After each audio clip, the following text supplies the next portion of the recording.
Bienvenida, Flor. Muy felices de que estés acá con nosotras hoy.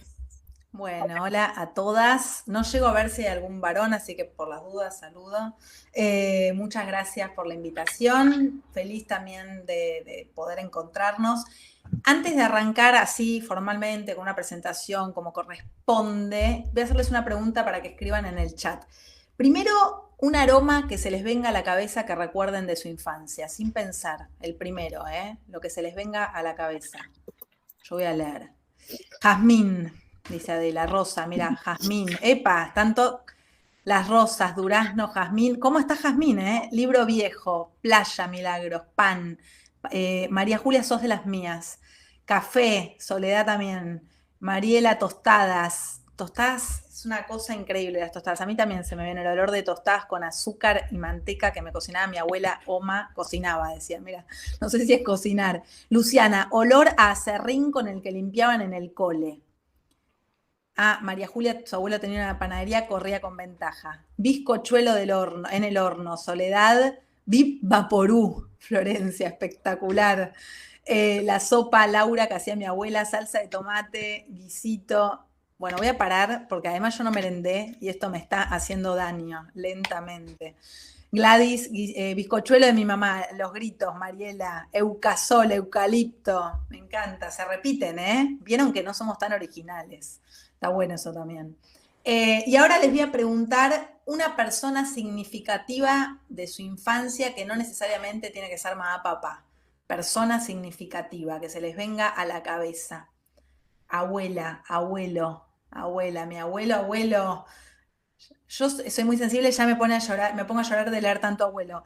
Tía, Cecilia, aparecieron los tíos. Hasta ahora, abuelo, tíos, abuelos, todas las mujeres que me maternaron, Natalia, Laura, abuela, Milagros, primos, la pediatra Luciana, me encanta, que tenía alergias e iba mucho, está bueno, cocinera, Escalante, Sofía, maestra, la señorita Liliana de primer grado, aparecen los docentes también, ¿no? Como personas significativas.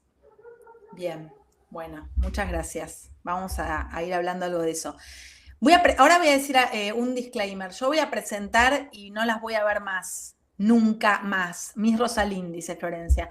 Así que, ¿por qué digo esto? Porque la idea es que esto es una conversación. Voy a hablar primero yo un rato, 50 minutos, una cosa así, pero la idea es que si a ustedes se les viene una pregunta, un comentario, lo que fuera, lo vayan escribiendo en el chat y acá hay moderadoras maravillosas que van a ir recopilando todo eso que vaya sucediendo para que después podamos también conversar sobre lo que ustedes van resonando en torno a lo que voy a decir, si hay alguna pregunta, alguna duda, algún comentario. La idea es que no se los guarden y como a veces uno va hablando y aparece algo, mi recomendación es que lo vayan anotando, así no se olvidan y que si no les comento, no es de estrato, es simplemente que no lo voy a estar viendo. Dicho esto, voy a empezar a compartir pantalla. Todas las exigencias del mundo. Ya un poco charlamos simplemente de algún aroma que se les viene a la infancia. ¿Qué tiene que ver eso con las exigencias? No sé, nada, quería simplemente decirlo. Me voy a arrancar presentando, porque me han presentado, pero me querían presentar más y yo confieso que dije hasta acá, porque quiero presentarme yo. ¿Quién soy? Bueno, me llamo Florencia Sichel, estudié filosofía en la Universidad de Buenos Aires y me especialicé en filosofía con niños y niñas en educación. Trabajé durante más de 15 años dando clases en todos los niveles, inicial, primario, secundario, universitario, posgrado, di clases en geriátricos, di clases en colonias, y di clases en cumpleaños. Creo que no me faltó ningún espacio para dar clase. Es algo que me encanta. Cofundé una asociación civil que se llama Grupo El Pensadero, que se dedica al estudio y a la divulgación de la filosofía con niños y niñas. Trabajé durante muchos años como capacitadora en escuela de maestros en el Ministerio de Educación de la Ciudad de Buenos Aires, llevando el proyecto de Pensar con chicos y chicas, que es un proyecto que tiene que ver con filosofía, con llevar la filosofía a las escuelas públicas de Cava. Y actualmente soy coordinadora en el área de formación ética y ciudadana. Soy autora, soy divulgadora en redes sociales, si se quiere. y soy autora de diferentes libros. ¿Y vos qué pensás? Es un libro para chicos y chicas, un viaje filosófico por las ideas para chicos a partir de los 8 o 9 años. Filosofar desde la infancia, que es un libro pensado especialmente para educadores que quieran llevar algo de la filosofía con niños y niñas a sus prácticas docentes, por supuesto también dirigido a madres, a padres, a cualquier persona que tenga curiosidad por ver de qué va eso de la filosofía con niños y niñas. El filo del amor, que es un libro ya pensado más para adolescentes, jóvenes y cualquier persona que tenga ganas de pensar el amor filosóficamente. Entonces son 12 preguntas que el amor le hace a la filosofía. Y Todas las exigencias del mundo, que es mi último libro, editado por Planeta, que salió en julio de este año, en el que abordo muchas, diría, casi todas las cuestiones que voy a trabajar hoy en la charla, ¿no? Entonces, un poco esto es quién soy. Bueno, también soy esta. En esta foto estaba a punto de ir a dar una charla a un lugar que me importaba mucho y me acuerdo que me puse un chaleco blanco y un minuto antes de salir, mi hija mayor me dice: Ma, te olvidaste la bandera del jardín.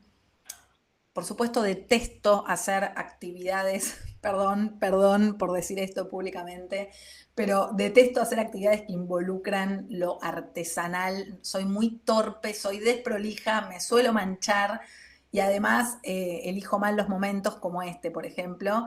Igual salí invicta y detuve lo que tenía que hacer, me puse a hacer la bandera, después comparativamente debo decir que fue de las más feas en comparación con las que vi de otros compañeros, pero bueno, la vida.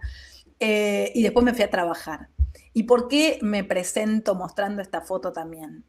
Porque me parece que estos tiempos nos obligan a ser más honestos respecto a quiénes somos y no hay posibilidad de ser yo, la profesional, ella exitosa, que cuenta todo su costado, como si fuera escindido de quién soy en mi vida cotidiana, que es que soy madre, que es que eso lo vuelve a veces todo un poco más caótico y que por ahora yo estar acá dando esta charla, mis hijas están en un cumpleaños de un familiar que quiero mucho y yo no estoy.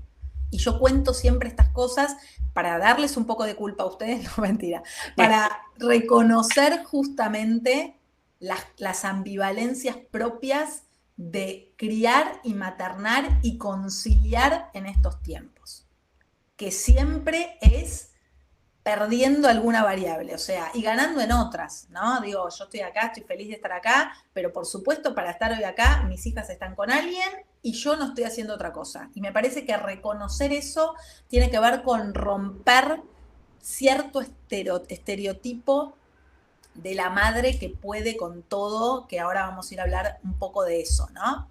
Así que esto como para presentarme.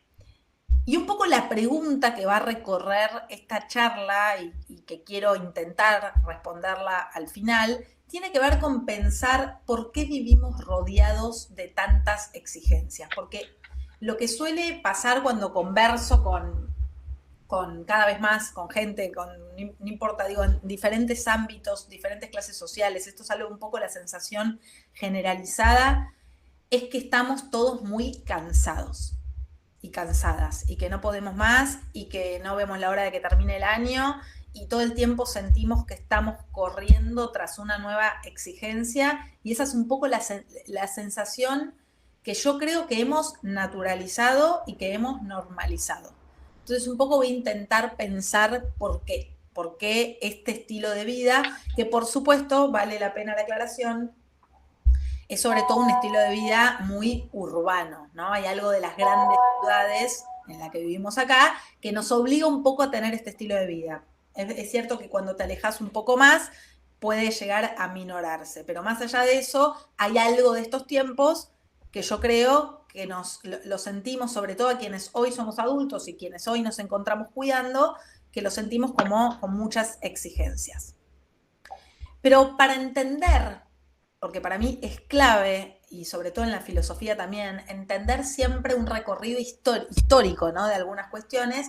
Así que quiero empezar pensando de dónde venimos, ¿no? Y ahí se me pongo una imagen de Mafalda con su madre, la madre, la pobre madre que está en la casa fregando la ropa y no tiene nada mejor que sorprenderse con la pregunta que le hace su hija. Vieron que las preguntas de los hijos siempre son para infartarnos, nunca es una pregunta tipo ¿por qué te amo tanto? Ojalá. No, siempre son así, despiadados. Y le dice, mamá, ¿qué te gustaría hacer si vivieras? Pobre mujer, la cara que se le desarma, que yo me imagino ahí bajo el sol en la terraza, como si todo eso que estuviera haciendo no fuera a vivir. Y creo que esto tiene que ver con un problema muy grande que seguimos al día de hoy cargando en nuestras espaldas y de lo que también voy a estar hablando, que tiene que ver con las tareas de cuidado, ¿no? Que son tareas invisibles o visibles, pero muy poco valoradas. Entonces, por eso también esta nena que le pregunta a su mamá, ¿qué te gustaría hacer si vivieras? Como si ella no estuviera ya viviendo una vida. Bien, entonces, ¿de dónde venimos? Bueno, en términos de adultez, venimos de una generación de hierro que fue la generación, yo estoy hablando más o menos, no estoy siendo exacta con las fechas, porque lo que me interesa es entender como concepciones distintas, que son las que voy a plantear ahora. Venimos de una generación de hierro que, según la edad que cada uno de ustedes tenga, puede ser la generación de nuestros padres o de nuestros abuelos, que es un poco esta generación en donde el sacrificio, el trabajo, fueron pilares fundamentales, donde muchos incluso son hijos de inmigrantes o inmigrantes directos, ¿no? En donde ellos tenían en la cabeza una idea de adultez mucho más seria, más prolija, más ordenada. Es adulta la persona que va cumpliendo con este checklist de la vida, que podría ser, no sé, tener un trabajo, y era un trabajo para toda la vida, y a lo sumo ibas escalando en alguna posición, o tenías esto, ¿no? Tener familia y tener hijos, y la familia que estaba constituida de determinada manera. Entonces venimos un poco de esta idea, de esta generación de hierro, donde por supuesto también había exigencias, y esto también me interesa traer, porque a veces pareciera ser que uno, las exigencias que le toca por vivir en una época determinada son siempre como las peores, y en realidad me parece que más que poner a competir padecimientos, es interesante entender los contextos de cada época. Entonces para esta generación de hierro estaba un poco más claro quizás ese norte, que era la vida, de hacia dónde había que ir, y había ciertos valores, esto en torno al sacrificio, en torno al trabajo, en torno a incluso qué es lo que había que hacer, ¿no? El hay que hacer determinadas cosas, que hoy una generación de cristal, podemos después incluso cuestionar ese término, yo lo estoy haciendo como para comparar, en donde en muchas cosas queremos hacer un corte hoy quienes estamos criando, porque hay cosas de esta generación que hemos heredado que nos las estamos replanteando y las estamos pensando, pero también creo estamos, como toda generación, adoptando otras cuestiones que a veces no sabemos ni por qué las terminamos adoptando, nuevas exigencias, ¿no? Que vale la pena preguntar. Y en relación a la crianza, venimos entonces de este mito de la madre perfecta, una madre dedicada al sacrificio, ¿no? Una madre que en donde los hijos ocupan el primer lugar, después está la pareja, después están casi todas las cosas, y ella está en el último lugar, ¿no? Que es un poco lo que representa esta mamá de Mafalda. La madre vista como la responsable de todos los éxitos y de todos los fracasos también de esos hijos, y donde el padre, el varón, era una figura donde la prioridad estaba en proveer, sobre todo económicamente, ¿no? Y los cuidados, en cambio, relegados mucho más a esta figura de la madre, y sobre todo al plano privado e invisible del hogar, ¿no? Entonces, un poco de eso venimos. Y es importante porque por supuesto muchos de nosotros fuimos criados también en estos paradigmas, en donde hay un choque y hoy nos encontramos siendo adultos, en donde hay un montón de esas cosas que ya no nos representan, porque bueno, porque trabajamos a la par, digo, hoy me atrevo a decir que la gran mayoría trabaja y incluso aunque no trabajáramos de forma remunerada, hoy ya esta ama de casa reducida únicamente al ámbito del hogar no es del todo representativa porque estamos yendo y viniendo y porque incluso la vida privada no es del todo privada ya en estos tiempos con redes sociales. Entonces un poco todo el tiempo estamos mostrándonos y estamos abriendo el juego.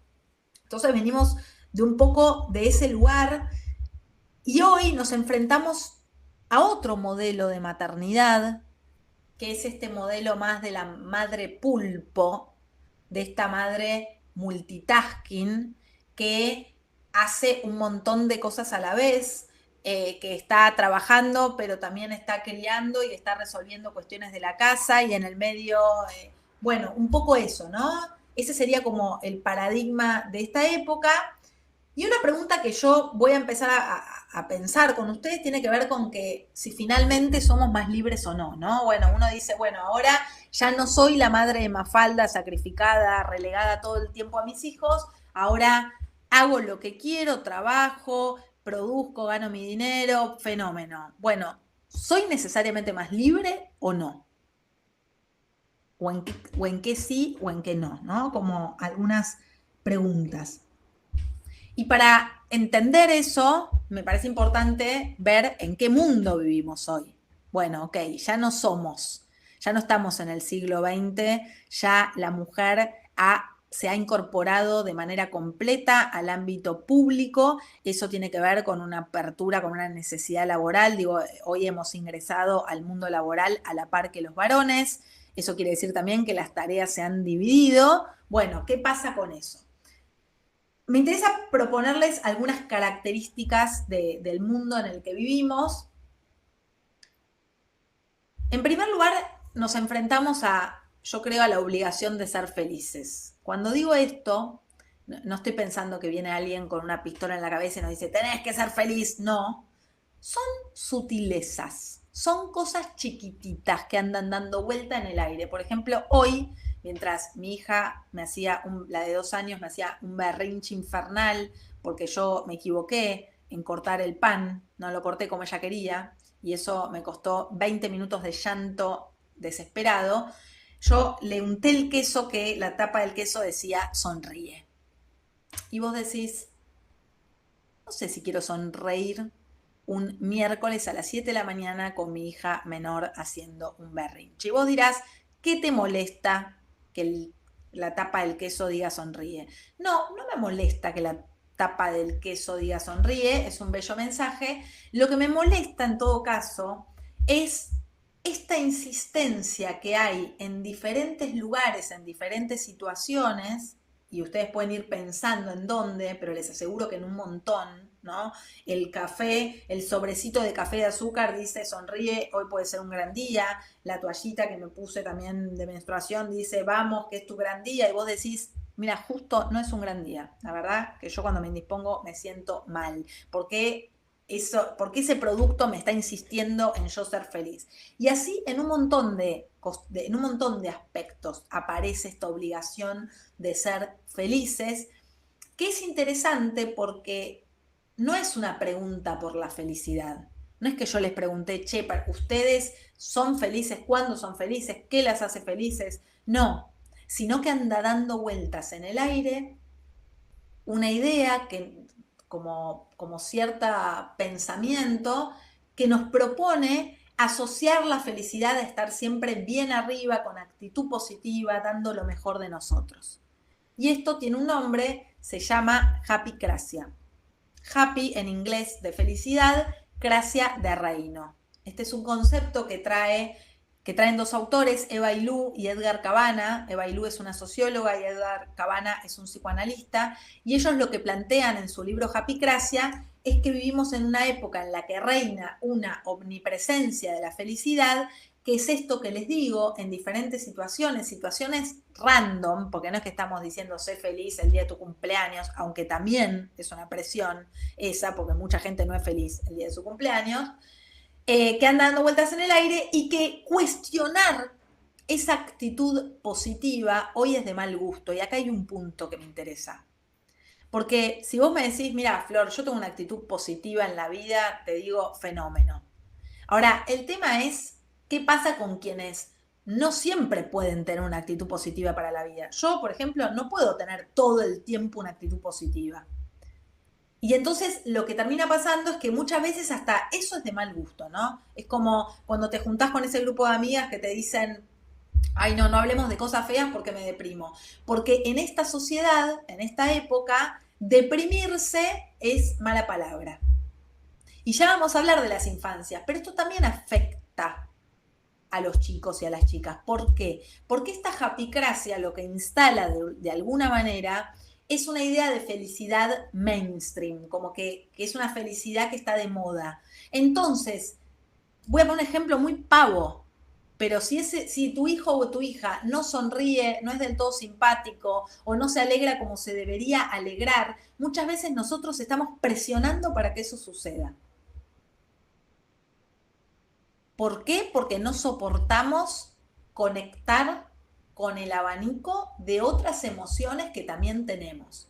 Porque la japicracia lo que postula es que hay emociones que valen más que otras. Entonces le damos con toda a las emociones positivas, le damos con toda la alegría, la felicidad, el optimismo y nos guardamos en el bolsillo porque no soportamos otro tipo de emociones.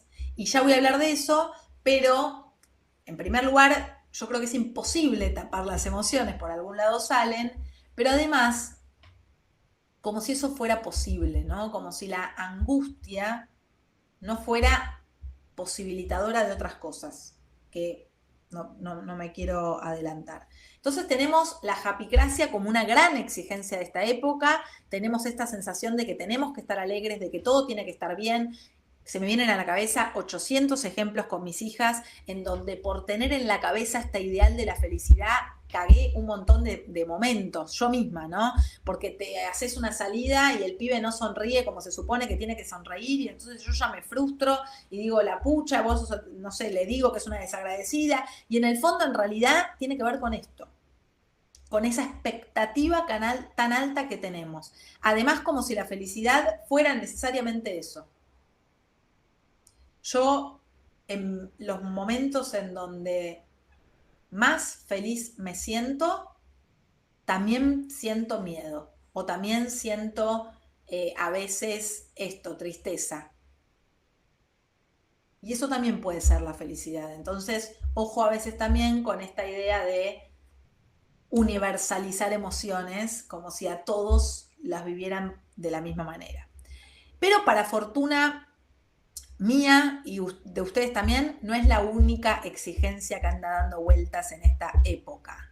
También tenemos la obligación de ser exitosos y exitosas. Bueno, ¿qué sería ser exitosas hoy? Acá yo puedo hacer un zoom eterno, dando 800 ejemplos, cada una puede pensar, pero hay una obligación, bueno, primero respecto a la maternidad, hay una obligación enorme de ser una buena madre. ¿Qué sería ser buena madre hoy? Bueno, dedicarnos con mucho tiempo, con sostén, no darles una pantalla porque eso es daño cerebral, darles la mejor alimentación, entonces tenemos que estar cocinando, no sé, de la huerta orgánica que no tenemos todos, panqueques de chía digo, acá se me llena de ideas posibles, cada una puede ver cuál es la exigencia de su época o cuál le molesta más o menos, pero lo cierto es que hay un relato dando vueltas también en el aire que nos pide que seamos exitosos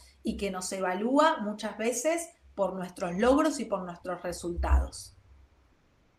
Y de nuevo, las infancias no están exentas de este modelo de éxito. Entonces, valoramos al niño o a la niña por tener buenas notas, lo valoramos por portarse bien, lo valoramos por cumplir con lo que nos parezca que es importante, ¿no? Después podemos pensar cuál es el problema, porque se me viene a la cabeza alguien que me diga, che, bueno, pero no está mal felicitar a mi hijo por un logro. No, claro, no está mal El tema es cuando ese es el único modelo que tenemos, ¿no? Digo, cuando uno felicita siempre a su hijo por tener una nota y esa es la única felicitación, cuando en la felicitación se nos cuela él, sos el mejor, sos el más inteligente, ¿no? Y aparecen esas comparaciones que muchas veces somos los adultos los que generamos esas competencias, ¿no? Entonces hay esta vara que cada vez está más alta, que también la tenemos los adultos, porque ya no alcanza con tener un trabajo remunerado, nos tiene que ir bien en nuestro trabajo, tenemos que ganar plata, además de ganar plata tenemos que hoy en día saber invertirla, además tenemos que tener redes sociales y contar todo lo que hacemos en redes sociales, además tenemos que vernos bien, porque se me viene a la cabeza esta mamá de Mafalda que por lo menos se quedaba en el hogar puertas adentro, pero no, vos ahora también tenés que verte bien vos, tenés que entrenar, tenés que comer saludable vos también, tenés que también tener un poco de tiempo libre, es agotador. Un poco lo que termina pasando es que este éxito no llega nunca, nadie lo alcanza. A mí siempre me pasa algo tremendo cuando hago estas charlas presenciales, siempre pregunto a quiénes les gustaría ser exitosos o exitosas y con más o menos vergüenza casi todos levantamos la mano, me incluyo yo también. Ahora cuando pregunto quiénes se sienten hoy, al día de la fecha, 100% exitosos o exitosas, nadie levanta la mano. Y eso tiene que ver con que en esta época, y eso sí yo creo que es una diferencia sustancial de las generaciones anteriores, los estándares nunca estuvieron tan altos. Antes mi mamá, que ya trabajaba fuera de casa todo el día, llegaba, me enchufaba la patita de pollo y el puré chef y no se hacía tanto problema. Y ya está. No, hoy nosotros tenemos el estándar tan alto de todo que queremos ser las mejores trabajadoras, entonces lo damos todo y nos recontraforzamos, pero también queremos ser las mejores madres, entonces llegamos y hacemos todo lo posible por cumplir con todas las expectativas y sentimos un montón de culpa si le tenemos que dar una galletita, que se la terminamos dando igual, por supuesto, porque somos humanas, y también queremos tener vida social, entonces nos esforzamos por, no sé, no perdernos el último recital o lo que fuera, aunque eso muchas veces nos termina agotando, y de todo tiene que ser la mejor experiencia. Eso es algo que es interesante también en relación a épocas anteriores. Vos hoy para irte un fin de semana de excursión a cualquier lado, te haces un Excel con 34 opciones evaluando cuál es mejor que otra, y eso tiene que ver con esto, con la presión de que todo se vuelva una experiencia, y además la mejor de las experiencias. Y esto también tiene una palabra, en realidad son tres, tiene un concepto que es, no, dije tres y son cinco, ella era estructurada, sociedad del rendimiento y del cansancio. Estos son conceptos que trae un filósofo surcoreano que se llama Byul-Chul Han, que es interesante porque Byul-Chul Han no tiene redes sociales. Y sin embargo se la pasa analizando a quienes sí las padecemos, ¿no? ¿Y qué es lo que dice Byul-Chul Han? Dice que hoy vivimos tiempos acelerados, tiempos en donde estamos todo el tiempo corriendo de un lado a otro, esto que hablábamos antes, ¿no? La sensación es que vivimos cansadas, la sensación es que vivimos agotadas. Tiempos de hiperproductividad, porque todo el tiempo estamos pensando en lo que tenemos que hacer, que es interesante porque a la vez no es que estamos todo el tiempo trabajando, digo, yo no les voy a confesar el tiempo en pantalla porque directamente me hundo, pero muchas veces también estamos scrolleando el celular en el inodoro, viendo reels de gatitos, viendo TikTok de cosas que no sabemos ni qué estamos viendo. Sin embargo, la sensación que tenemos es que estamos agotadas, es que estamos cansadas. Y lo que dice Byul-Chul Han es esto, ¿no? Esta sociedad del rendimiento que a la vez produce cada vez más un empobrecimiento cognitivo, porque ya ni siquiera puedo ver una película entera sin abrir el celular y dispersarme, o abrir Instagram y compartirle un reel a un amigo, ¿no? Entonces eso convive como un imperativo de rendir, rendir, rendir cada vez más y al mismo tiempo yo ya no puedo hacer más nada porque estoy agotada. ¿Qué pasa con esta sociedad del rendimiento? Bueno, esto que estamos diciendo, por un lado nos tiene corriendo de un lado a otro, pareciera ser que cada vez más nos cuesta detenernos. Esto también toca a las infancias. Los chicos y las chicas no están exentas no están exentos de estas exigencias. Me la paso hablando con chicos que a veces tienen agendas más ocupadas que las de un adulto. Carlos Escliar, que es un pedagogo argentino, un investigador recontra interesante, dice que hay infancias adultizadas. Porque quizás también se sienten agotadas, porque van todo el día a la escuela y después van a fútbol y después van a no sé qué, o después y se acuestan a las 11 de la noche y no cambia tanto finalmente la vida que tienen ellos de la que tenemos nosotros, ¿no? Y un poco de lo que nos habla esto es también del poco tiempo libre que cada vez tenemos. Y que tiene una explicación, digo, por supuesto que en una sociedad en la que cada vez tenemos que trabajar más, en la que cada vez nos enfrentamos al pluriempleo y entonces tenemos 2, 3 trabajos y cada vez hay menos corte, porque antes mi abuelo trabajaba en un lugar, en un horario determinado, se iba del trabajo, ingresaba al hogar y había un corte. Hoy ese corte no existe, nunca, porque a toda hora te puede caer un WhatsApp de tu jefe o de trabajo, o si no te cae, vos mismo estás subiendo y compartiendo en redes sociales. De hecho, Byung Chul Han lo que dice es que un poco lo que ocurre en estos tiempos es que nos autoexplotamos directamente uno mismo diciendo a toda hora, vieron que ya no existe ir a un recital, ir a comer a algún lado, ir a donde fuera y no sacar una foto y subirlo a redes sociales. Es como que si no lo subimos no existe. Y ahí entran en juego otras de las cosas que habla Byung Chul Han y que también abona a este cansancio, que es el rol que juegan las redes sociales y que tampoco estaba para la generación anterior. Y que se vuelve una presión infernal. Porque cuando vos pensás que más o menos la tenés clara, abrís Instagram y te encontrás con un universo de opiniones desencontradas que muchas veces nos terminan generando culpa, malestar. Y yo siempre digo ahí que es interesante también porque las redes sociales nos habilitaron el acceso a una democratización de la información que está buenísimo que uno puede investigar, que si a uno le preocupa algo pueda meterse y aprender. O sea, me parece que en ese sentido es la mejor de las herramientas, pero ojo, porque la mayoría de las veces no es que estamos leyendo papers del CONICET de investigación, sino que lo que hacemos es reenviarnos reels compulsivamente, reels que muchas veces se contradicen. Entonces vos tenés el que te dice, no, no le des esto a tu hijo porque es veneno, y después tenés el otro reel que dice, no, al final se lo podés dar de 5 a 7, y vos decís, ya no sé qué hacer, ya no sé qué es lo que está bien y lo que está mal. Y todos esos discursos que andan dando vueltas en redes sociales, además están tenidos de una moral muy fuerte, que te dicen, esto es lo mejor para tu hijo, esto es lo mejor para vos. Si querés tener éxito en el trabajo, hace esto. Si querés tener el mejor año de tu vida, hace esto. ¿Y quién no quiere todo eso?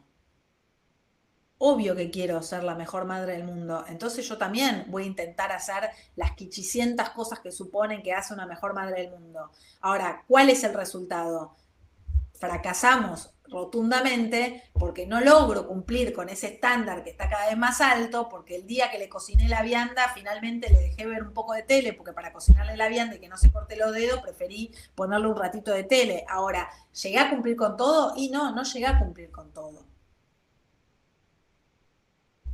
Nada, no voy a spoilear ahora qué es lo que pienso, un poco ya lo estoy dejando entrever, pero me parece que finalmente lo que esto termina haciendo es dejándonos cada vez más como frustrados, ¿no? Porque al final del día, acá está el punto, al final del día muchas veces lo que termina pasando es que uno siente que nunca llega con todo. Y es muy feo irse a dormir sintiendo que nos esforzamos un montón y nunca llegamos.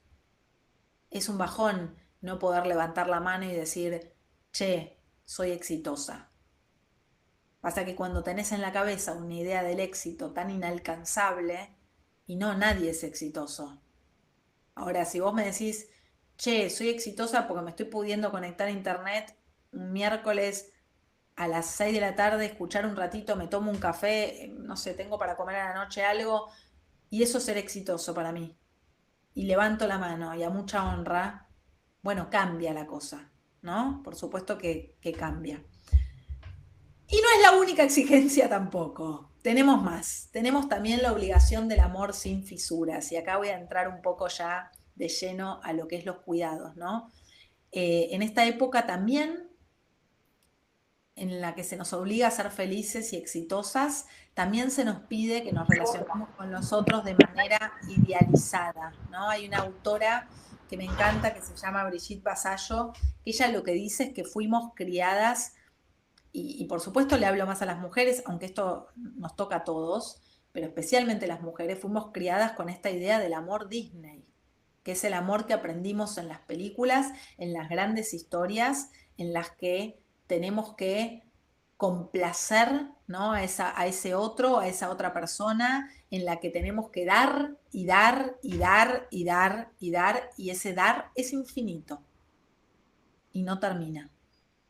Y donde muchas veces priorizarnos y priorizar nuestros deseos es hasta leído como un acto egoísta, ¿no? Ay, mirá qué egoísta, va a irse un fin de semana con amigas y con quién deja los hijos, ¿no? La famosa pregunta que siempre se la hacen una madre. Nunca escuché que le pregunten a un padre dónde están los hijos cuando alguna vez no están con él.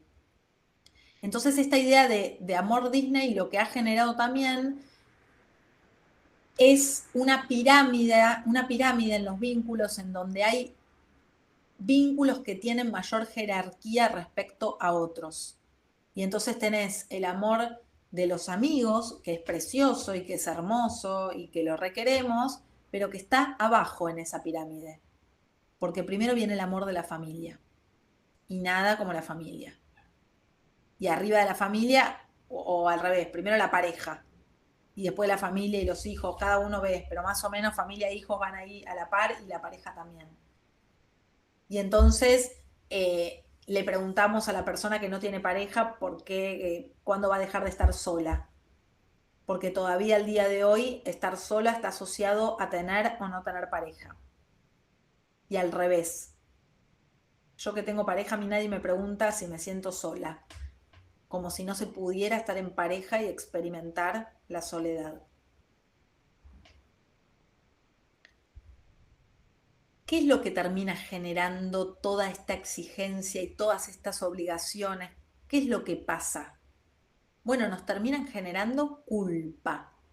Adrienne Rich, que es una pensadora recontra influyente en todo lo que tiene que ver pensar las maternidades, dice que la culpa es una de las más poderosas formas de control social sobre las mujeres. Ninguna de nosotras puede ser absolutamente inmune a ella. ¿Hago lo que es correcto? ¿Hago lo suficiente? ¿Hago demasiado? ¿Cuántas de nosotras nos preguntamos eso todo el tiempo?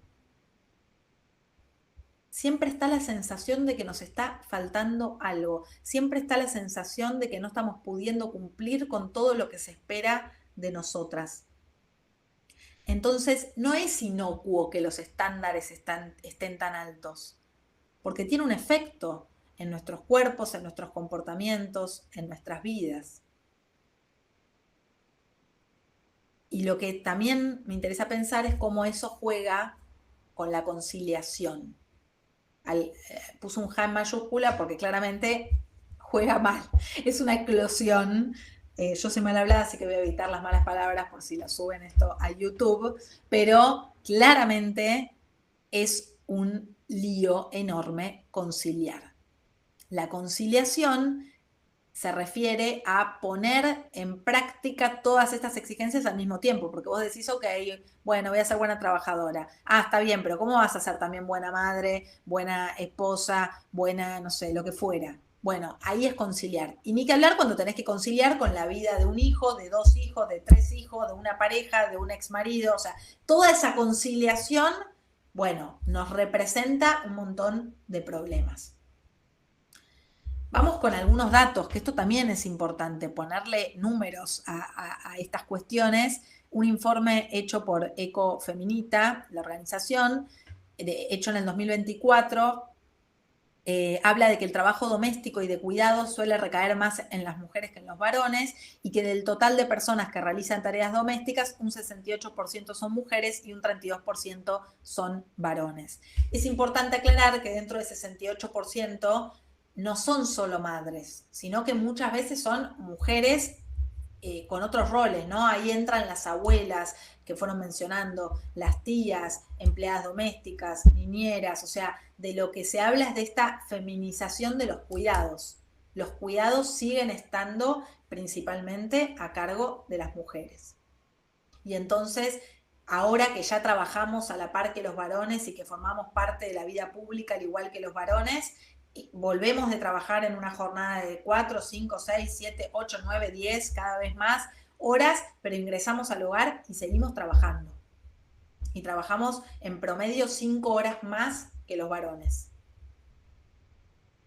Y esto es importante porque en la división del trabajo se habla de trabajo productivo, como estas tareas que hacemos todos los días en nuestros trabajos remunerados, como esta tarea que yo estoy haciendo acá. Esto forma parte de mi trabajo productivo, pero además del trabajo productivo están los trabajos reproductivos, que son los trabajos de cuidado, que son los trabajos domésticos. Y esos trabajos, lamentablemente al día de hoy, no tienen el mismo valor que el trabajo productivo. Y es un trabajo que además de ser gratuito, no es reconocido. Y que muchas veces, incluso en estos tiempos, pasa esto, ¿no? Esto de que finalmente somos las mujeres las que seguimos trabajando más. Y acá viene algo interesante que alguno me podría decir, bueno, no sé, algún varón me podría decir, no, yo también llevo a mi hijo al pediatra, y es cierto, pero también algo de lo que estamos hablando cada vez más es de lo que es la carga mental. La carga mental es ese pensamiento que tenemos principalmente las mujeres. Por supuesto estamos trabajando cada vez más para que esto sea, para que la carga mental se pueda dividir lo más que se pueda según cada esquema familiar, pero es ese pensamiento que tenemos en la cabeza en el que cargamos con 800 cosas todo el tiempo, y yo estoy ahora dando la charla, pero estoy pensando también en si mis hijas están bien en el cumpleaños, y estoy pensando en que tengo que preparar la vianda para mañana, y estoy pensando en que tengo que comprar lo que falta para el cumpleaños, y estoy pensando todavía que no pagué tal cosa. O sea, esa carga mental es la que también nos agota. Y es la que, si no podemos delegar, es insustituible, porque por más de que venga tu pareja y te diga, dejá, yo te ayudo, o no hace falta que te pongas así, pedime ayuda, o avísame y yo lo llevo al pediatra. No es solo llevar a los hijos y a las hijas al pediatra, es también acordarte y sacar el turno. No es solo poner la comida en el horno, es acordarte de ir a comprar la comida. Y así tenemos un montón de ejemplos.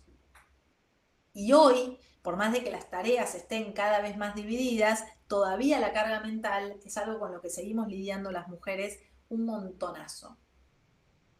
Y eso también nos agota, porque al final del día tenemos 800 pensamientos con los que lidiar y es interminable, por no se termina la carga mental. Porque ahora yo cumplí con esto, pero después al minuto se me ocurren 57 tareas de nuevo. Entonces, un poco hacia donde queremos ir, y esto es recontra importante con lo que voy a decir ahora también, que tiene que ver con poder ampliar las redes de cuidado, porque también, para ser justas, en un mundo en el que cada vez más todos tenemos que trabajar, en un mundo en el que hay pocas licencias de cuidado, porque si vos sos papá, tenés 2 días de licencia por paternidad. Entonces es muy difícil también que esa carga mental o que ese cuidado se pueda dividir. Ahora, de lo que intentamos hablar cada vez más es de la corresponsabilidad y entender que los cuidados nos tocan a todos. Por supuesto, a mí me tocan como madre, pero también le tocan al padre. E idealmente, si queremos pensar que los cuidados son algo que le importa a toda la sociedad, porque en definitiva es eso, ¿no? Digo, uno vive en sociedad y vive con otros y todos fuimos cuidados y en algún momento vamos a ser cuidados también y a cuidar a otra persona, tengamos o no tengamos hijos. Entonces digo, me parece que estos temas tienen que empezar a ponerse en el centro de la escena y ponerse en valor. ¿Por qué? También porque cambiaron las familias. Ya el modelo de familia tradicional, mamá, papá, dos hijos, ha cambiado. No, seguro lo vieron en internet, en los medios de comunicación, se está hablando todo el tiempo de la caída de la tasa de natalidad. En Argentina es un 40% esa caída en la tasa de natalidad. Eso nos está hablando de que hay cambios demográficos, hay cambios en las familias. A mí es un concepto que me fascina, el de familia, y que me parece que todavía hay que demolerlo, a construirlo, reconstruirlo, porque si familia solo es un modelo de familia, es un bajón porque deja fuera cada vez más a un montón de personas. Ahora, si tomamos familia como un gran paraguas y empezamos a sumar a otros modelos, me parece que es por ahí. Hay cada vez más familias monomarentales, monoparentales.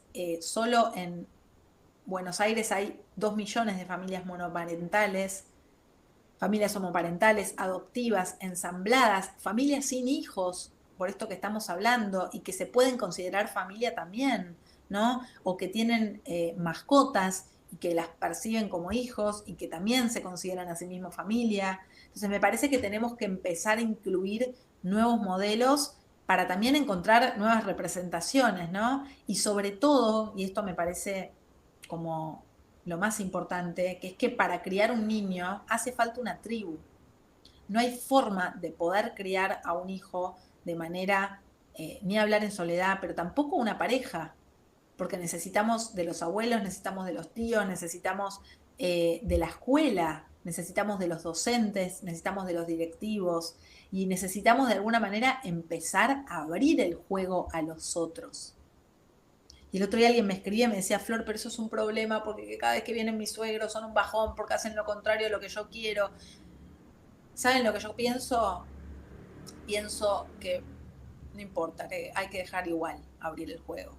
Y que esa incomodidad, en todo caso, sea posibilitadora de diálogos, sea para trabajar. Yo prefiero toda la vida que a mi hija la críen diferentes personas. Porque si quiero empezar a romper con esta idea de la madre perfecta, que la madre que todo lo puede, y bueno, me tengo que correr un poco también. Y tengo que dejar entrar a otras personas. Con la riqueza que eso trae. Porque también está esta idea de que nadie mejor que la madre para crear un hijo, yo lo pongo en duda. Por supuesto que la madre es la madre, pero también el padre es el padre, los tíos son los tíos, los abuelos son los abuelos, los vecinos son los vecinos, los amigos son los amigos, o sea, qué más rico que darle a ese niño o a esa niña una apertura enorme de personas que con amor pueden meterse también en esa crianza, ¿no? Y ahí entro de lleno al rol de los chicos y de las chicas, que me parece que requiere también ser pensado. ¿Por qué? Porque para empezar, nuestros hijos no heredan nuestras exigencias, pero las absorben. Y esto lo digo yo como persona que fue criada también por padres recontra exigentes con ellos mismos, no conmigo. Y sin embargo, los vi a ellos tan exigidos que yo también lo mamé. Y me parece que muchas veces con los pibes y con las pibas no es tanto lo que uno dice, sino lo que hace. Yo le puedo decir querete, querete, querete, hija, querete, querete, hay que quererse, pero si después estoy 15 horas en el espejo y no puedo, no sé, peinándome porque no soporto mi pelo, mi hija lo que hace es ver eso. Y no lo digo para generar culpa, sino para registrar en definitiva qué vida estamos viviendo. Nada, en lo personal hay un montón de comentarios que yo me hacía a mí misma sobre mi cuerpo, o ay, quiero adelgazar, o ay, no sé qué, que ahora me muerdo la lengua para no hacerlos. Porque si de verdad quiero que mi hija tenga un buen vínculo con su cuerpo, con la alimentación, no tiene que ser un tema. Y a veces lo es, por supuesto. Esto quiero decir, somos humanos y fuimos criadas y socializadas en un contexto determinado en donde te siguen diciendo que para llegar al verano mejor estar flaca. O sea que por supuesto que tengo mis contradicciones, pero me parece que a la hora de criar está bueno poder volver a revisar eso que nos pasa y cómo nos comportamos con nosotros mismos, ¿no? Y en relación a las exigencias y a las infancias, muchas veces como adultos nos ponemos muy adultocéntricos, es decir, miramos todo desde nuestra perspectiva, ¿no? Entonces le decimos, cuando seas grande me vas a entender, esto es así porque te lo digo y vos te callás, haces lo que te digo, o nos obsesionamos con nimiedades como que el cuarto esté ordenado, que no ponga las patas en el sillón, que haga lo que nosotros decimos, que por supuesto está bien que tengamos límites y que cumplan los límites. Pero también me pregunto en cuánto tiempo de esta vida acelerada nos podemos encontrar para encontrarnos simplemente. Y entonces, esto, ¿no? ¿Qué podemos hacer hoy como adultos que criamos? Algunas ideas que pienso que... Ahora viene la parte propositiva. Ustedes decían, Flor, me estás hundiendo en una depresión. Ahora viene la parte pum para arriba, salimos para adelante. Bueno, para empezar, yo pienso que hay que recordar que la crianza es a largo plazo. Parece una pavada, pero de verdad lo creo. Es decir, estas nimiedades que nos obsesionan hoy, el día de mañana no sé si van a ser lo más importante del mundo. Si le di o no le di esa galletita, si vio esos 3 minutos más de televisión, si no le pude festejar el cumpleaños como pensé que tenía que festejarle. Yo no sé si los pibes se van a quedar con eso. Cuando yo les pregunté a ustedes un aroma de la infancia, a todos se les vino, nadie me habló de ninguna experiencia muy extravagante. Porque en definitiva la crianza pasa por otro lado. Pasa por el encuentro y pasa por el estar, con la presencia, que tampoco tiene que ver con estar 80.000 horas con un hijo, porque de nuevo no podemos todos, yo no puedo eso tampoco. Pero cuando estoy, confiando en que la crianza es algo que se trabaja todos los días y que vamos a tener malos días, pero por suerte tenemos las chances todo el tiempo de poder remendarlo, ¿no? Como yo pienso que, tengo miedo de sonar Cris Morena, pero de verdad lo pienso, que un poco todos los días es una oportunidad de volver a intentar, ¿no? Ese intento. Y eso es criar. No es tener todas las respuestas claras, porque nadie las tiene. Y por más de que alguien te cuente en un reel que si haces estas 3 cosas, tu hijo no va a tener un berrinche, todos sabemos que el berrinche de un pibe va a parecer igual. Y un día lo vas a manejar bien, otro día vas a levantar un poco la voz y otro día, no sé. Pero en definitiva, ¿qué es lo que queda de eso? Bueno, queda ese vínculo, queda ese intento, queda esa presencia. Y por suerte, y si Dios quiere, ahí me pongo creyente, tenemos toda la vida, ¿no? Para construir esa relación. Después vuelvo con esta idea que me parece fundamental de que para criar un hijo hace falta una tribu y que a veces parece que hay enfrentamientos entre la escuela y las familias y ay, no me siento comprendida como familia, o la escuela que siente que ya no tiene interlocutores con los que hablar. Ojalá, me parece tan importante entender que el otro no es un enemigo, sino un aliado a la hora de criar. Y que ojalá podamos ir a pedir ayuda cuando algo no nos guste o cuando algo no nos convenza. Ni que hablar con otras familias, ¿no? Poder decirle a la mamá de otro compañero, che, no puedo hoy ir a buscar a mi pibe, me lo podés retirar. No, o sea, entender que la tribu y esas redes de cuidado nos salvan. Me siento un poco el Eternauta, pero realmente te salva. O sea, si no, no se puede. Vuelvo, ¿no? Para estar yo hoy teniendo esta charla, a mis hijas están en un cumpleaños que la llevó otra mamá y eso me salva. Es lo que de alguna manera me permite poder conciliar. Entonces, siento que ahí tenemos también un desafío de poder corrernos un poco y poder aprender a pedir ayuda y romper esta idea del adulto que puede con todo, esta cosa autosuficiente que uno le enseña también a los chicos, que yo intento no hacerlo más porque el qué bueno, pudiste sola, te felicito, sola, sola, ¿no? Ensalzamos el poder sola como si fuera lo mejor, cuando en realidad hacer las cosas con otros para mí está buenísimo. Cuando tenemos hijos más grandes, yo no sé las edades que tienen sus hijos, ¿no? Pero cuando los hijos van creciendo, me parece que está bueno incluirlos en la conversación. Porque ellos nos ven, ellos nos escuchan y ellos tienen una voz. Entonces, por supuesto que va a haber cosas que no vamos a poder consensuar, pero no perdernos la posibilidad de hablar con ellos. Así sea que explicitemos un desacuerdo. Hay una idea muy escolar que tenemos de que dialogar es ponerse de acuerdo. Y muchas veces dialogar es explicitar un desacuerdo, es decir, mirá, no, esto es así, yo no pienso esto. Y que mi hija me diga, y yo pienso lo contrario, que esto tiene que ser así. Y nos agarramos la cabeza y termina ahí. Pero darles la posibilidad de que ellos nos puedan decir lo que piensan, de validar sus emociones, así sea para decirle, mirá, bueno, te entiendo o no te entiendo, pero esto es así, pero te incluyo en la conversación, formás parte de eso. Pensando sobre todo, ¿no?, en adolescentes. Y que es para mí el mayor desafío, que es mirarnos a nosotros mismos.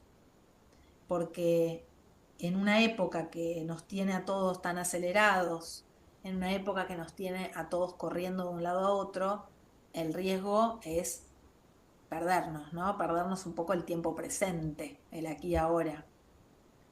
Hay un concepto en filosofía con niños que a mí me encanta, que tiene que ver con pensar la infancia, no como algo temporal, que es infante el que tiene 7, 8, 9 años, eso está ok, pero también la infancia es algo que los adultos podemos tener y podemos recuperar, que tiene que ver con abandonar un poco esa resignación adulta de que todo nos da lo mismo y volver a ver las cosas como cuando éramos chicos, ¿no? Vieron que los pibes no les importa el tiempo cronológico, para mí eso es espectacular. El pibe te dice quiero un ratito más de tele y no sabe cuánto es un ratito. O salgo con mi hija apurada, porque viste que los padres estamos todo el tiempo apurados. Entonces yo le digo, dale, vamos a comprar carne, que cierra la carnicería, rápido, rápido, rápido, todo rápido. Y me acuerdo que mi hija Sofía me decía, pero esperá, que quiero ver la luna.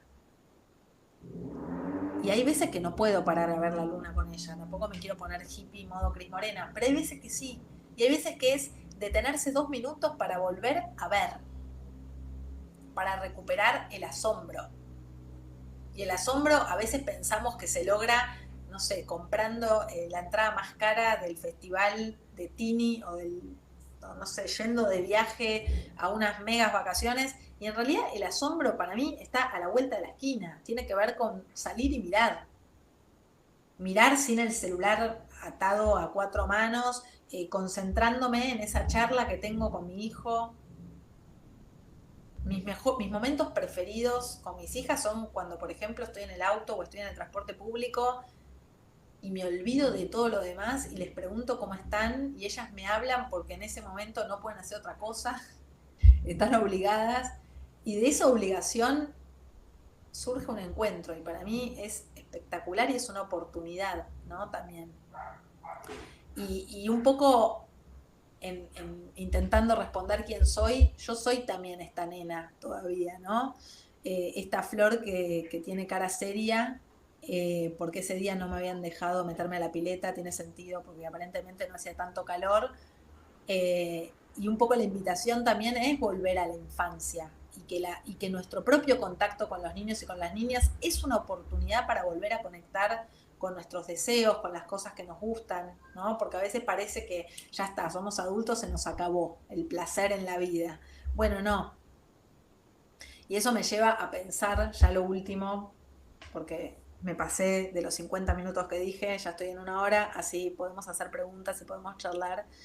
¿Qué hacemos, no? ¿Qué hacemos? Bueno, no lo sé. Si ustedes esperaban que yo les dijera un reel con 3 tips para ver qué hacer, se los debo.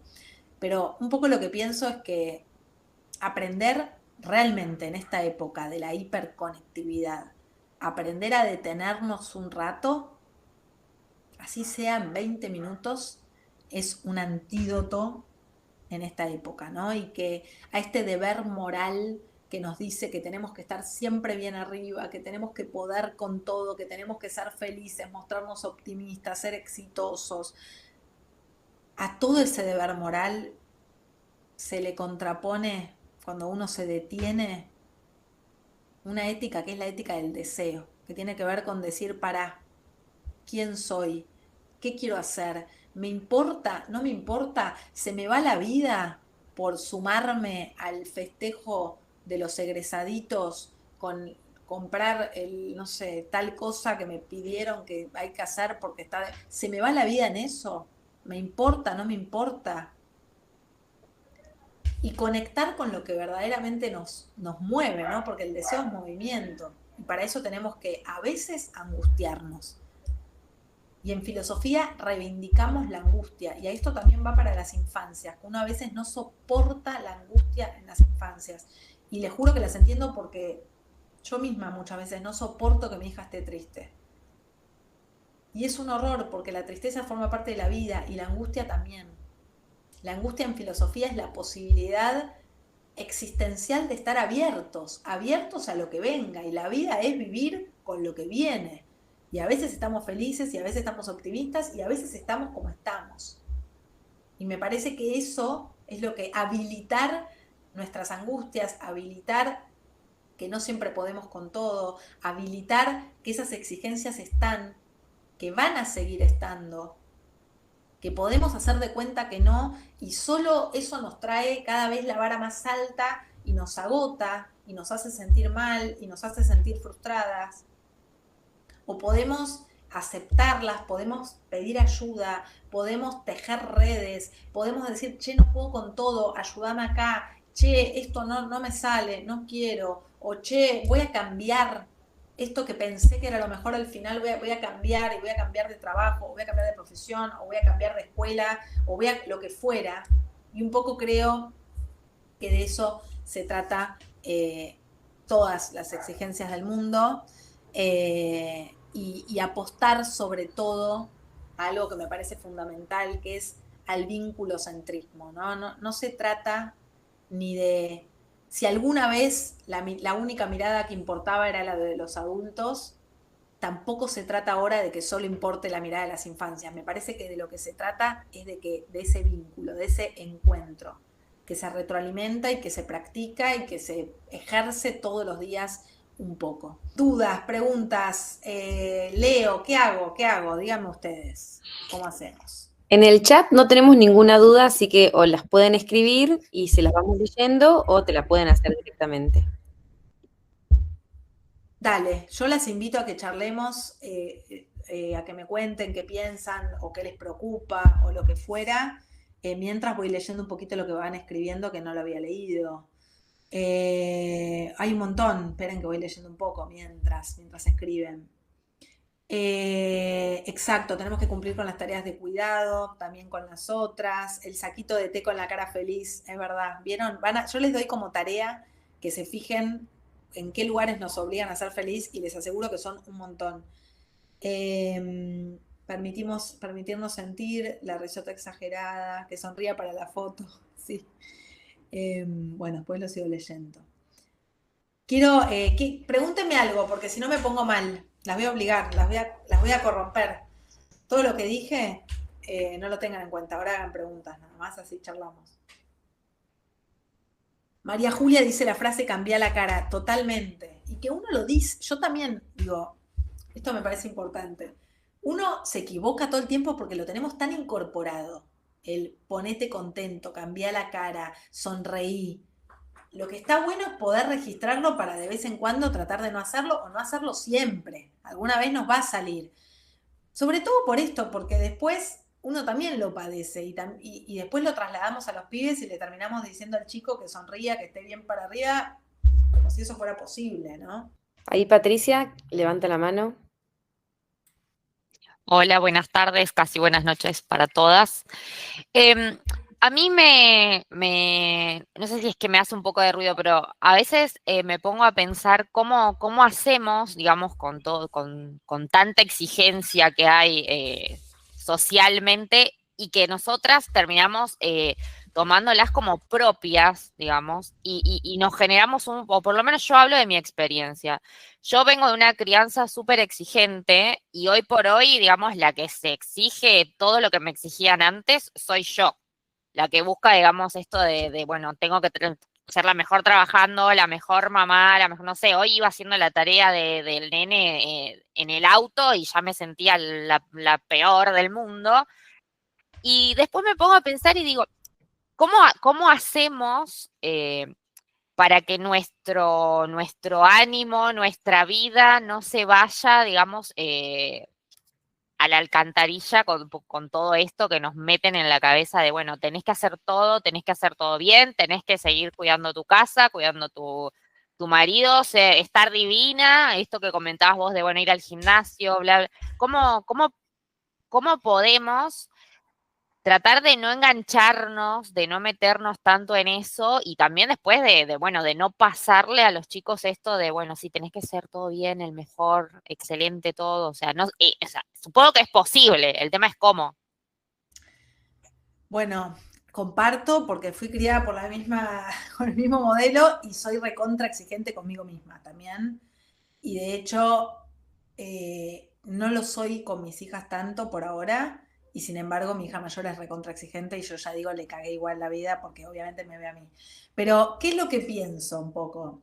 Que tenemos que poder equivocarnos un poco más. No es tan importante cumplir con todo.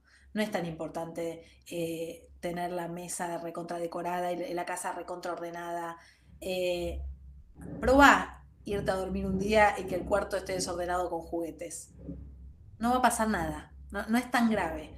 Y quizás ganás 5 minutos de tranquilidad y quizás ganás 5 minutos de poder reírte, ¿no? Y me parece que es un ejercicio de nuevo, hay cosas que uno no puede, porque hay veces que hasta te vas a equivocar y te lo van a hacer ver. Digo, no sé, yo me olvidé la vianda un día sin querer en el jardín para mi hija y por supuesto me llamaron a mí, que es la madre, y es como siempre es la madre y seguimos hablando. Pero después creo que tenemos que poder lidiar un poco más con los errores y con el fallar y eso, y como decir, bueno, hoy voy a probar, ¿viste? ¿Qué sé yo? No digo cosas importantes, pero las pavadas, esas nimiedades que vos te das cuenta que no es tan grave hacer la tarea en el auto. No es tan grave hacer la tarea en el auto. ¿Quién no hizo la tarea en el auto? No le pasó nada al pibe. Y quizás si le pasó algo, porque quizás no la hizo del todo bien, bueno, digo, para mí, en el libro lo trabajo esto, la adultez tiene que ver con saber perder. Y un problema de esta época es que nos cuesta perder, queremos ganar en todo. Y les enseñamos a los chicos que lo mejor es ganar. Claro, Flor pone, me gusta la idea del error como aprendizaje, como modelo para los pibes. Exacto, o sea, poder decir, bueno, me equivoqué. No sé, o hoy voy a dejar, de nuevo, cada uno va a elegir, tampoco es que estoy haciendo una loa, no limpiar nunca más la casa. Pero digo, pero decir, ¿qué va a pasar un día si a vos te jode, no sé, cada uno va a elegir lo que más le gusta, ¿no? Va a decir, no, a mí se me va la vida en lo natural. Bueno, ¿qué va a pasar si una vez no pudiste y le vas a comprar los cereales y le enchufaste cereal? ¿Qué es tan grave? No va a pasar nada. Lo peor de todo es que no solo no va a pasar nada, sino que vas a sentir alivio. Entonces me parece que es eso, tal cual, esto que la flexibilidad, ¿no? Hay más, a mí yo ya le tomé tanto el gusto a eso que ahora Lucas, mi pareja, me carga y me dice, te pasaste ya con el error, ahora vos ya soltaste, te estás equivocando demasiado. Pero me parece que tenemos que, la mejor forma es ponerlo en práctica con nosotras. Y después los pibes, bueno, digo, esta cosa también de no le quiero pasar el error a los pibes, no le quiero pasar, que tenemos muy los de mi generación, de no quiero traumar. A ver, no hay forma de no traumar a un hijo. en el mejor de los casos lo vamos a traumar igual. Y además es como un poco omnipotente pensar que uno elige qué traumas le pasa a un hijo. Eso es, el pibe elige después qué trauma. Como si uno supiera, vos le pasaste factura a tus padres de lo que vos querés, qué sé yo. Entonces digo, me parece que uno intenta hacerlo mejor con el criterio, por supuesto, y desde el amor y con responsabilidad, y que después está la vida. Leila pone, creo que tenemos que buscar la forma de comunicarnos para que el otro también comprenda lo que nos sucede. Eso tal cual, digo, dejar de pensar que todas las responsabilidades se juegan en nosotras. Y es, si de verdad, por poner un ejemplo, para Patri, estoy poniendo un ejemplo, la alimentación es lo más importante, bueno, entonces que es un tema de la familia. Porque si voy a estar yo sola lidiando con esa vara tan alta, y bueno, no voy a llegar a cumplir con todo. Entonces, si de verdad para nosotros, no sé, yo me acuerdo una vez teniendo una discusión con mi pareja por ese tema, porque era como, no puede ser que cada vez que yo no estoy con mis hijas comen fideo con manteca. 7.000 veces a la semana fideos con manteca. Entonces, si es un tema que a todos nos importa, bueno, que sea un tema que de verdad pongamos en agenda. Mariela pone, gracias por compartir. Confieso haber apagado cámara los primeros minutos para doblar una pila de ropa y aproveché la charla para mimar a mi gato que vive huyendo de mi hija de 2 años y extraña cuando era hijo único. Qué raro, que se va por la niñera, por la vida, porque así vivimos. Pero me parece que al final del día yo me quedo más con los momentos de ternura y de encuentro que con si la casa está ordenadísima o si la ropa está recontra limpia. María Josefina creo que tiene una pregunta. Hola, bueno, buenas tardes a todas.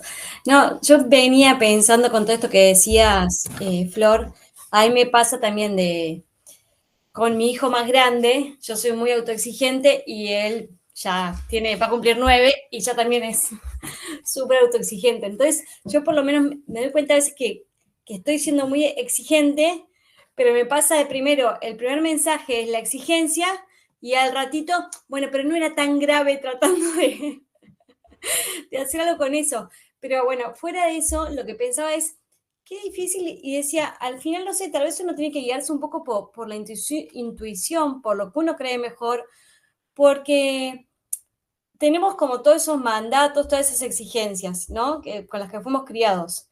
Pero al mismo tiempo, a veces siento que también está la exigencia de, bueno, tenés que ser más relajada. Y se transforma en exigencia también.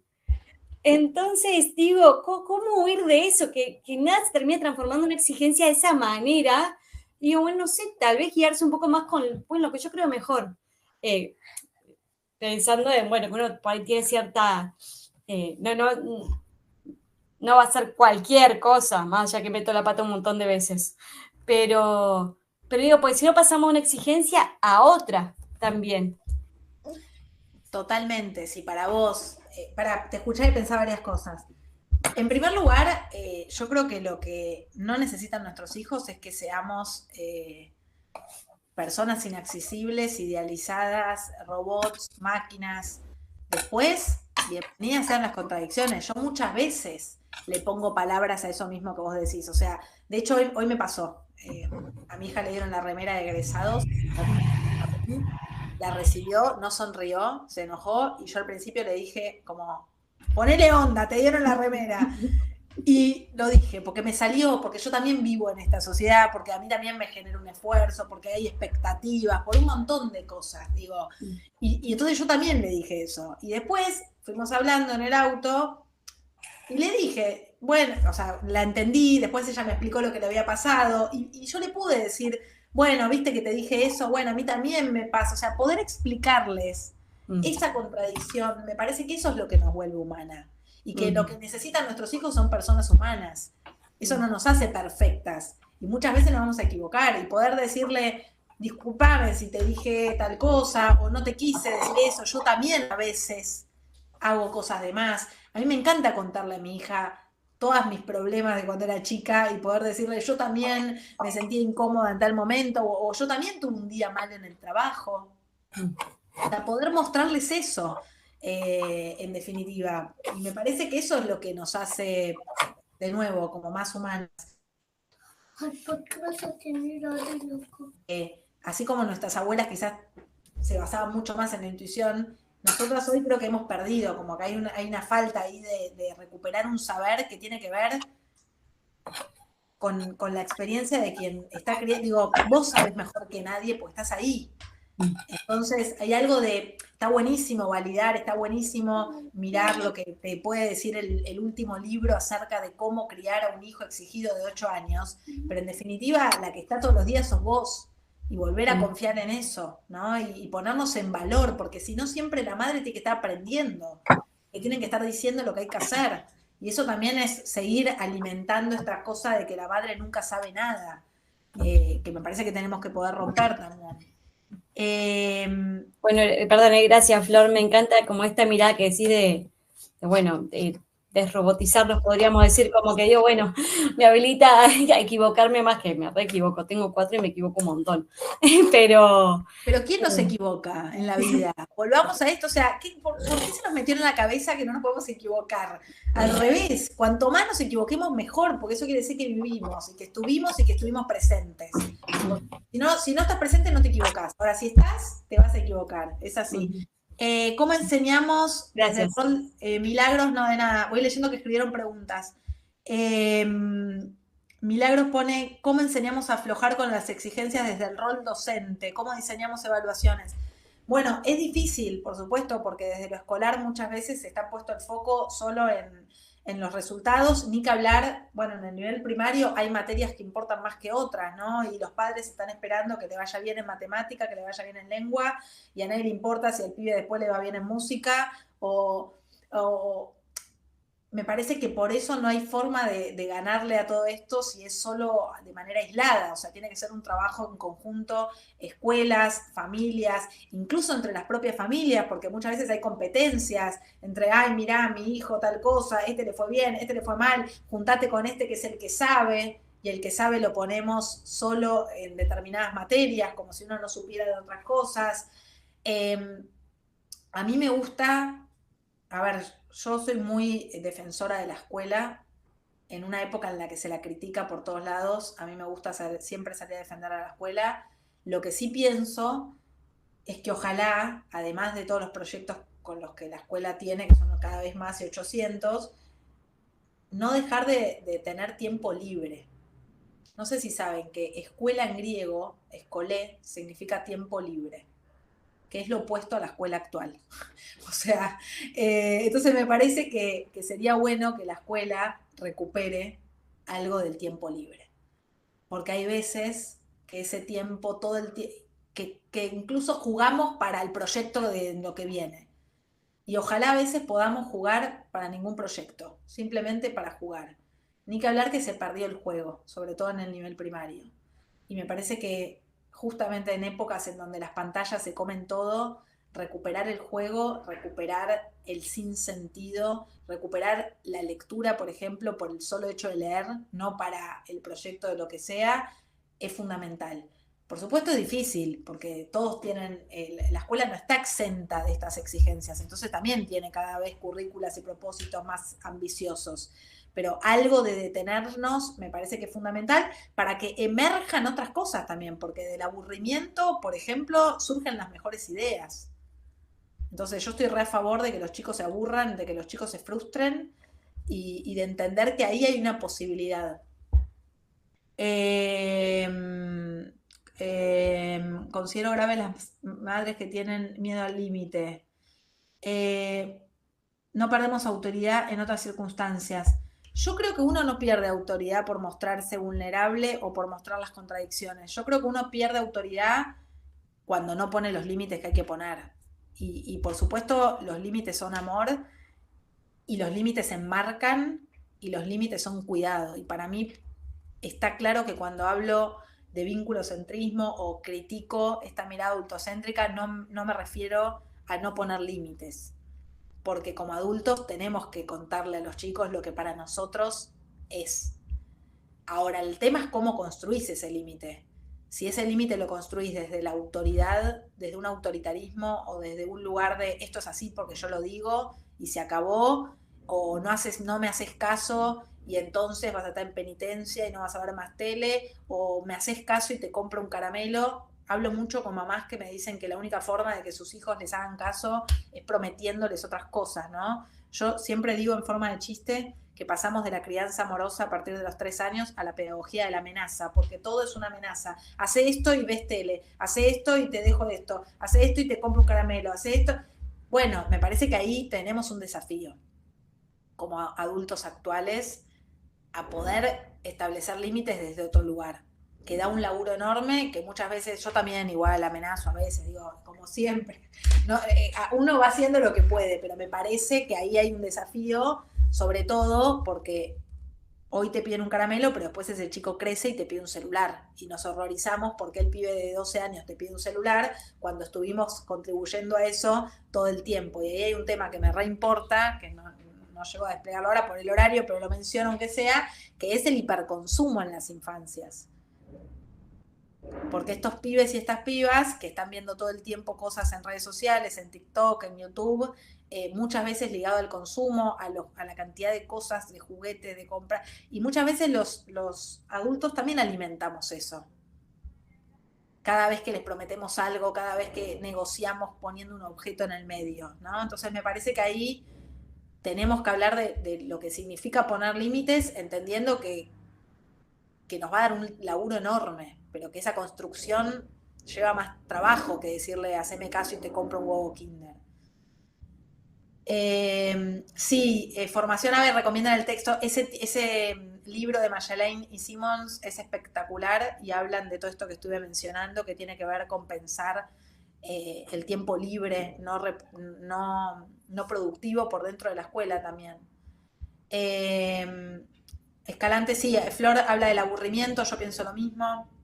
Exacto, esos juguetes, Patricia, que tienen, que los pibes directamente abren otros juguetes y todo es juguete, y me parece que ahí vuelvo a esto de que la responsabilidad es nuestra.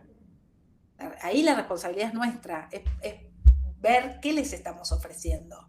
Y yo ni siquiera tengo una mirada tan demonizadora de la pantalla. Yo lo que pienso es que si le vas a ofrecer pantalla, por lo menos es una curaduría. Hoy lo que tenemos que hacer los adultos es ocupar un lugar de curadores muy responsables.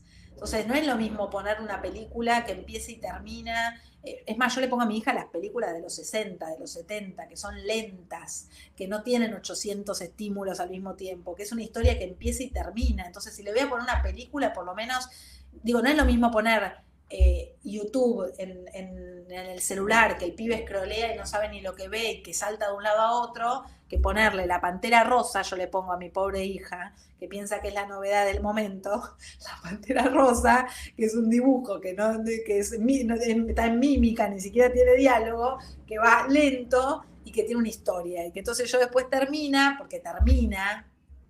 El scrolleo en TikTok no termina, yo estoy 10 horas, me quedo hasta las 2 de la mañana scrolleando cosas.